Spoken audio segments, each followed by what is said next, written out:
Welcome to another episode of Caribbean Brilliance, where we recognize the contribution of Caribbean Americans. We give them an amazing platform that they can share their story in hopes that it will inspire present and future generations. I know you're confused. You're like, why do I have here? You don't worry about that. I look cute regardless. Of course, we're going to have some conversations with Miss Francois, and today's guest goes by the name of Prince Forde. Something tell me that's not his name. He's just trying to avoid getting deported. But we won't get into that. So we have Mr. Prince Forde. He's a visionary entrepreneur. He calls himself a Caribbean culture ambassador and event coordinator. He mixed up with some management. But best of all, he's from the beautiful island of Barbados. Hi, Mr. Prince Forde, if that's your name.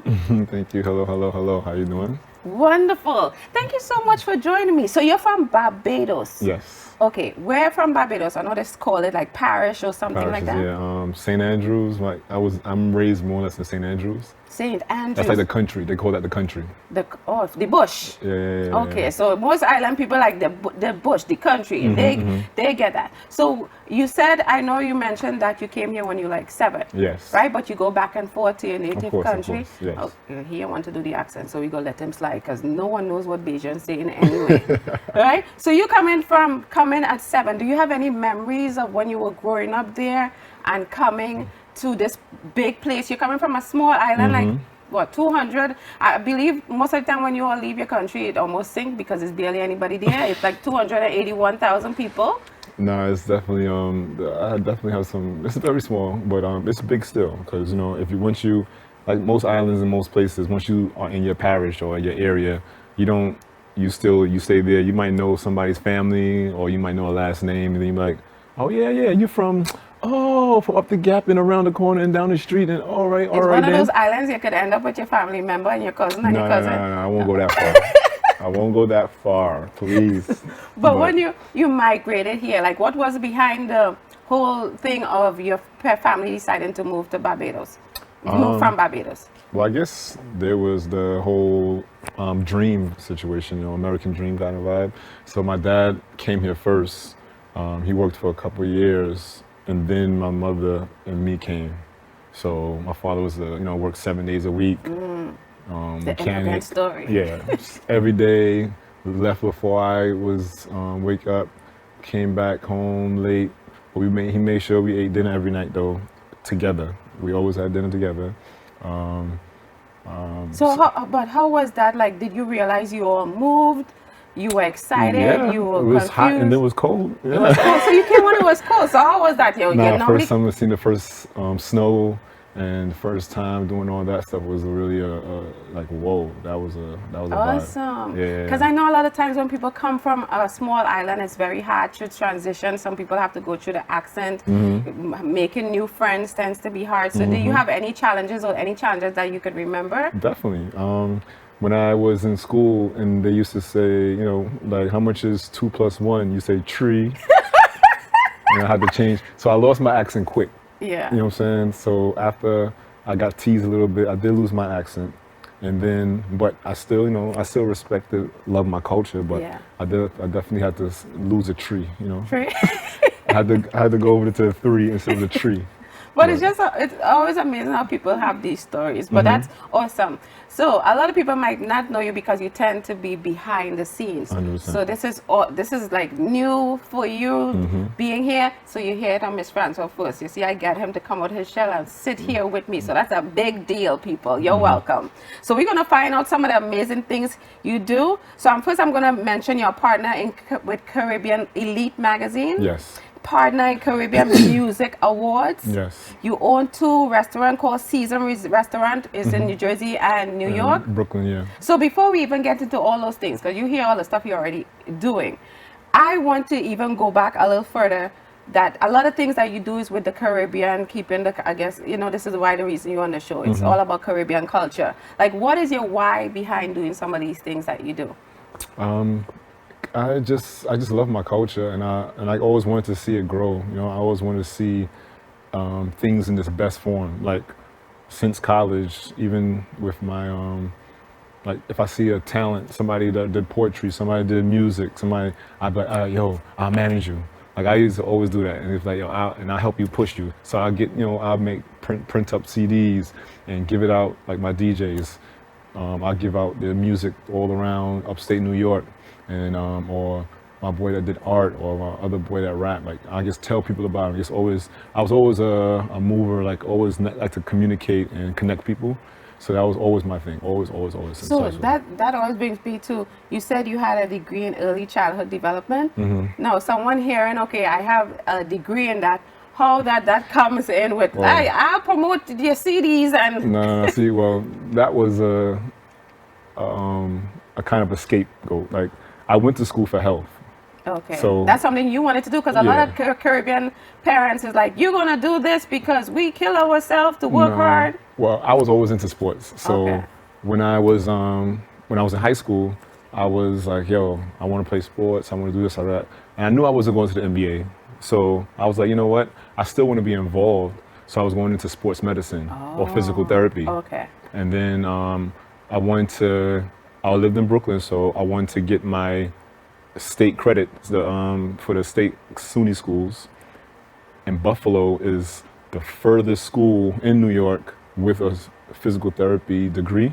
Yeah. So I wanted to, break away. Like you live with your parents your whole life. I got to college and I realized college wasn't really my thing.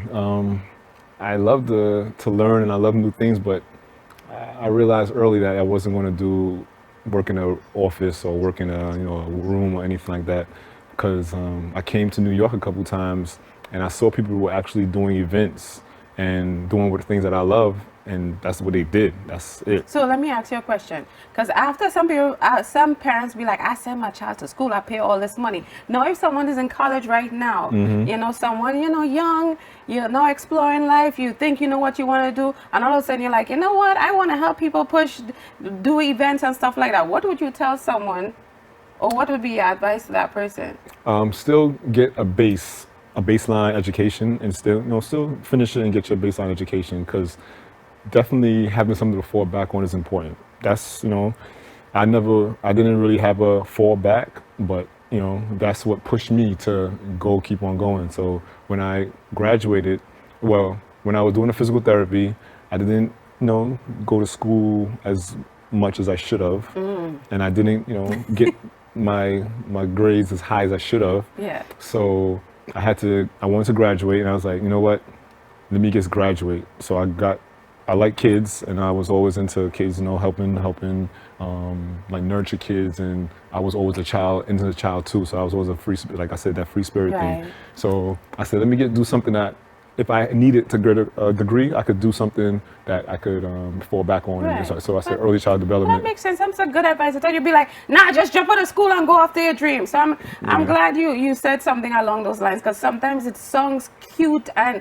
exciting, and then you're like, it's still the real world that we live in. So that's good. Plus parents won't hate you after they see this interview. Yeah, at least because they spend a lot of money, you know what I'm saying? So one of the things was, I know you used to be doing personal training and handing out flyers and all these things, because you're trying to focus on your goal, right? So what some of the stuff that we're going to go into that you have accomplished, what would you say to yourself, like back then when you were keep going, like go even harder. Like when I first graduated, and I knew I wanted to do event planning, and I'm curating events, I said I can't have I didn't mentally in my head, I said, all right, let me take a step back.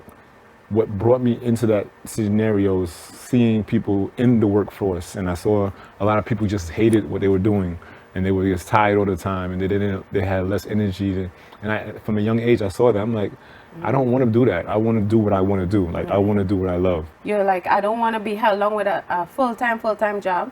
So that's why I'm like, how did your parents react? Like, what the hell? Well, that's a Trini accent. But there definitely was like, the MTA test is coming up. The firefighter test is coming up. You should don't you have an early childhood development? Can't you take a school test? You could work at the gym. You could do this. I'm like, Mom, I'm not working. Like, I'm not doing that. I can't do that now. But I love these stories, because Tyler Perry always had the same story where his mom is like, why don't you sign up for the post office? They got good benefits.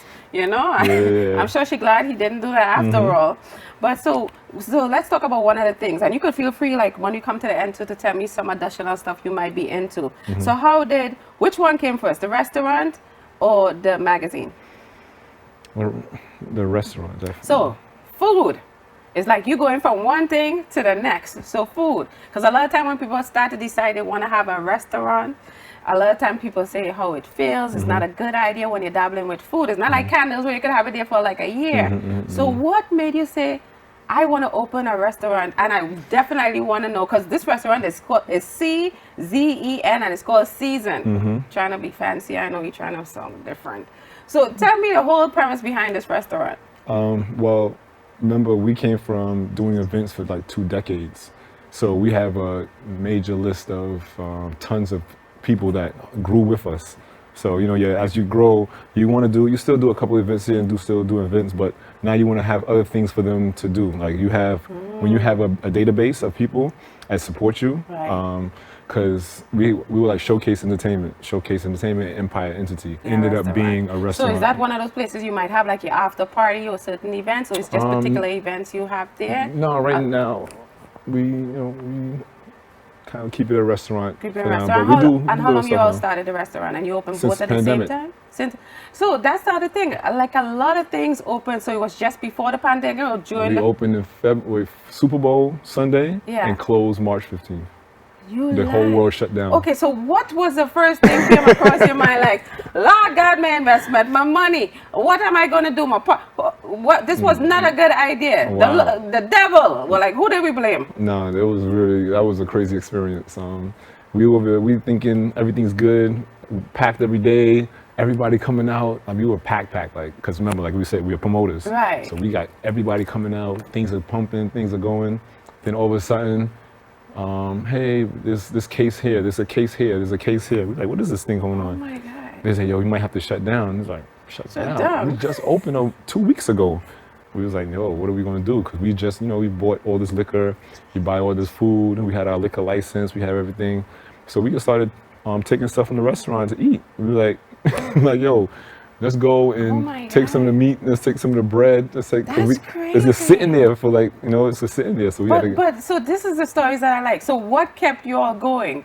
Like, because first of all, with COVID, you didn't know what was going to happen, right? You already eating all the merchandise that you have in eating the merchandise.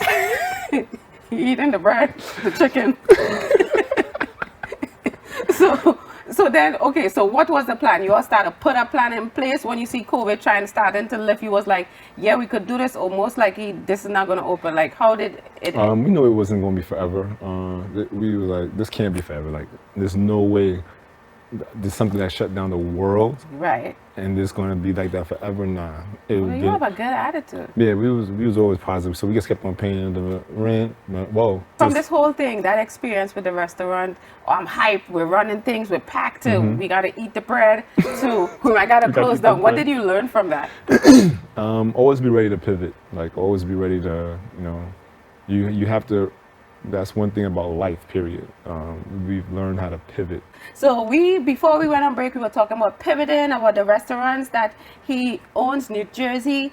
And wait, that's what is it called? CZEN Restaurant. It's in New Jersey and New Jersey, New York, and it's Asian Caribbean cuisine. I don't know, where's that Chinese food and Caribbean food? What's it? I guess trying to make sure that there's a Asian influence with the Caribbean flavors. Okay, you know what I'm saying? awesome. So it should be something different, because the way we came up with it was 2 things that's in all the black neighborhoods: Caribbean restaurants and Chinese restaurants. Awesome. So this was before all these new, like, we were one of the first ones with the Caribbean. Okay, now he just showing off. No, I'm just saying. He's showing off. I'm just saying. Okay, so you all check out that restaurant, CZEN Restaurant. But with that said, beside the restaurant, he's a partner in Caribbean Elite Magazine, amazing magazine. I think it was started in 2019. When was it started? And a partner in Caribbean Music Awards, where I think the first one was in 2023. Okay, so what we're gonna do, we're gonna have a little quick highlight of just a few minutes to show some of the highlights, some of the amazing things that he does. Okay, video time.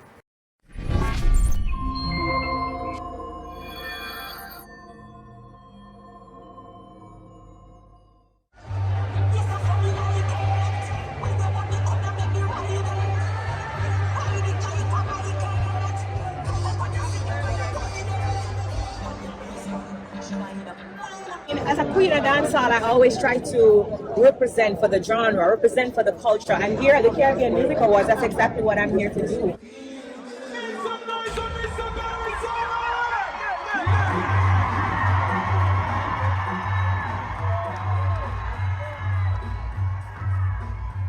We here to make what's wrong right and keep getting better and better and better.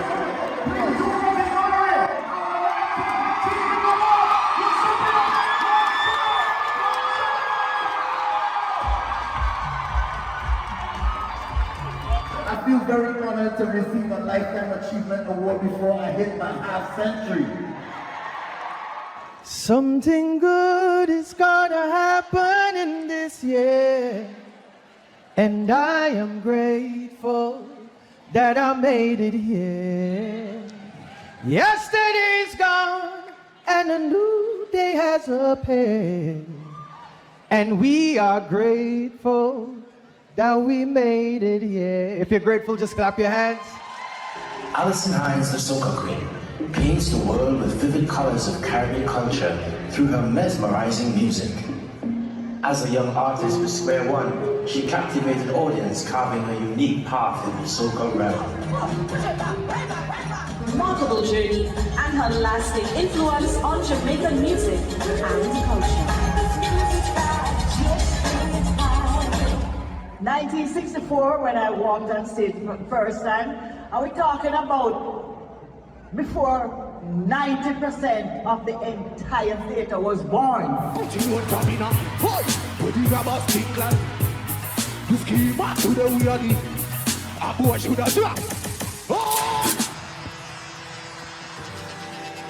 Hold on, it's fun we are having now. Ready again, ladies, ready? She want to hold on that. She said she want to. She said she would like to be free. She would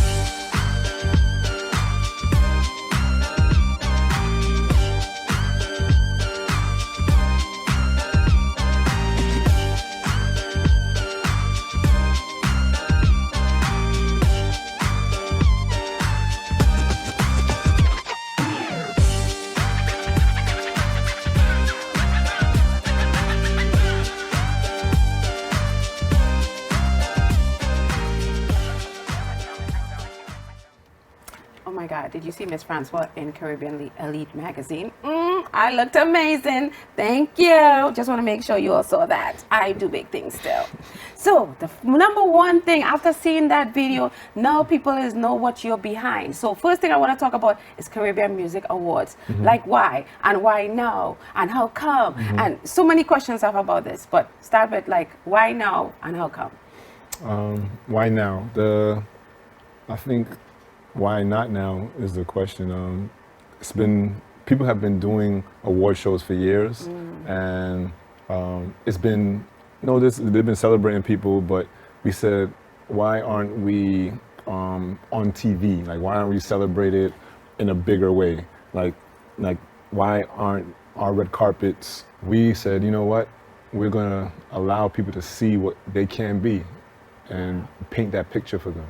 So, we took it upon ourselves to, take on this huge... yeah, because I'm thinking this is huge because it started in 2023, 2024, as everyone saw on the video. And so I'm guessing every year going to be bigger and better. But when you think of putting something together like this, like what is the size of a team? Where does sponsors, finances come from? How do you even start? And how long did it even take you to plan something like this? Honestly, this started in the pandemic too. My partner and the founder of Caribbean Elite magazine, he brought me into the magazine, and then we were talking about it, and he was like, yo, I think it's time. I have an idea for Jamaica.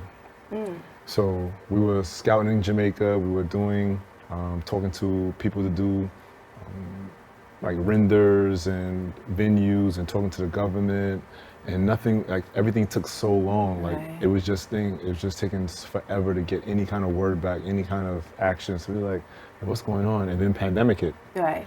So after the pandemic, so we took a break from that. After the pandemic came back, after the pandemic ended, we said, all right, let's start looking again. And at King's Theater, Right. and I told him to come. And he saw the theater, he was like, yo, this is a vibe. I'm like, yeah, I told you this is a vibe. He said, nah, we should do it here. And I'm like, yeah, we can do it here, because we were looking at Jamaica first. So it's like, we can do it here. This is Little Caribbean, this is Brooklyn, Yeah. and all our resources are richer here. How do that even? Because even if someone is looking at you right now, they're young, they're up and coming, how do they even start to even look for finance or sponsors or donations or whatever to put on such an event? Well, they'll be looking with us, because sponsors are not, they're not there like we thought they would be. Wow. You know what I'm saying? Because first off, this was a venture that, of course people say that for the first year, they're like, Caribbean Music Awards, what's Yeah, that like, about? what's that? You know what I mean? I've been to award shows, so it's gonna be a regular award show. I Yeah. don't know, cool. All right, whatever. So for that matter, we had to make it. Let me ask you this question, because now we have 2023, 2024. Is it becoming easier to get like sponsors now since you had 2 shows thus far? This year, more people have been having better conversations. Okay, I like But that. the first 2 years was still difficult. So we had to spend the money out of our pockets, ask friends for money, borrow money, max out credit cards. But you see the vision for it. It's something you want to stay. We're going to keep on going. Keep We on definitely going. gonna keep That's on going. awesome. Because it's gonna be fulfilling afterwards. Even from the first year, seeing people, the artists calling us the next day saying, "Yo." They had When I walked to everything. the red carpet, I said, "Yo, this is these." It was like, "This is ours. This is for us." Yeah, you get to highlight yourself. Like It's this, huge. like people really. So I'm hoping took to it in. other artists would, come and That's definitely. what we asked. That's what we said. We asked that the first year, everybody said, we don't want to hear why it hasn't worked. We want to know how can we make it work. Right. That was a slogan for the whole year. Not how it hasn't worked, and how can we make it work. We want all the cultures to come together. We don't want it to be just a Jamaican award show, a Trinidadian Right, 'cause award then it show, tends to be- a Haitian award right. show. We want It's an award show everybody. for the diaspora. And That's then, awesome. let's just take it to the world. That's awesome. And with the Caribbean the magazine, like Mm-hmm. how often do you all put out a magazine? We put out, all right, so now we would love to put out one monthly. We've been doing it every month and a half or so now, but we want to get to where we get it monthly. So putting out that quality, content, that Vogue, that Vibe magazine, Yeah. that picturesque look, that Yeah. clean, crisp. I mean, what look. I've seen, it's amazing. Yeah, that's what I say. Everything we're doing, we're trying to just elevate. Like we want to Right, just top notch. amplify and elevate. Put some focus on you, right?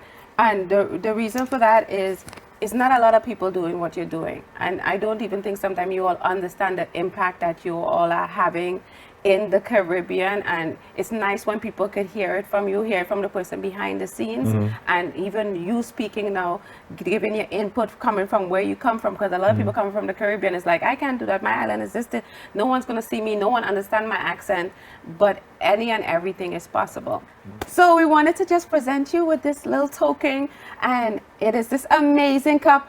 You're going to forgive me, I left the E off of Prince Forde, but we know now Forde is with an E, and this is in recognition of amplifying Caribbean brilliance. We would like to thank you for your contributions. Well, thank you. Thank you You're so much. very welcome. Wow. All right. I use a marker and just write it down. It's okay. That's fine. Now that we presented you with a cup, you're the man. This is the fun part for me. We call this quick fire Bayesian questions, okay? So it's 5 questions. We'll see what you could answer. We'll see how much you really know about your country. Oh, no, But no, the no, first no, 3 is no, really no. easy. It's like you deciding which one is your favorite. So between these 2 dishes, because I hope you don't eat a bunch of KFC and McDonald's, you Bayesian. I'm pescatarian, so I don't even eat. Oh Lord, dear Lord. Well, this is not too bad. So, what would you choose? Cuckoo and fly fish, or flying fish, or black pudding and sauce? Cuckoo flying fish. Okay, pescatarian. Cuckoo and flying fish. Even though we still Trinidad and Barbados have that flying fish problem, but we all know it's Trinidad. we Y'all do win. not have flying fish. Stop it. Yeah, okay. They Trinidad? fly over to Trinidad, and that has always been the What was the problem. name of it? I don't know. Look, I look like a fisherman. I'm a host. Next question. Roasted breadfruit, fully loaded, or yellow spit peas, rice, and saltfish gravy. I know what kind of, all this sound like, oh yeah, no food there, all the saltfish gravy. What the hell?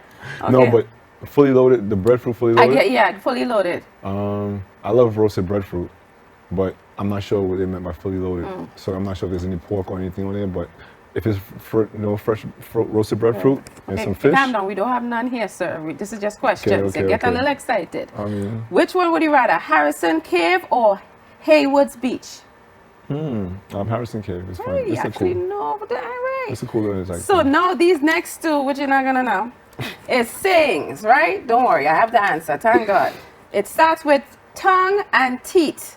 Does tongue and teeth. I know that is such an island, but it's supposed to be tongue and teeth. Does got words or does get words? I don't know. I don't know what kind of. Look that up. So now you know something to look up. You know them island people always have saying. The next one is coward dogs. Oh, I know that one. Let me see. Coward dogs. What? You gonna make this up? So, cover their tail or hide their tail or something Well, like it said keep whole bone. I'm like, what? But now you know something more about your islands, right? that. I never heard those before. But awesome. Thank you so much for coming on the show. But I wanted to just highlight you in this moment. Is there anything upcoming that people should know about? Someone should look forward to what you're doing?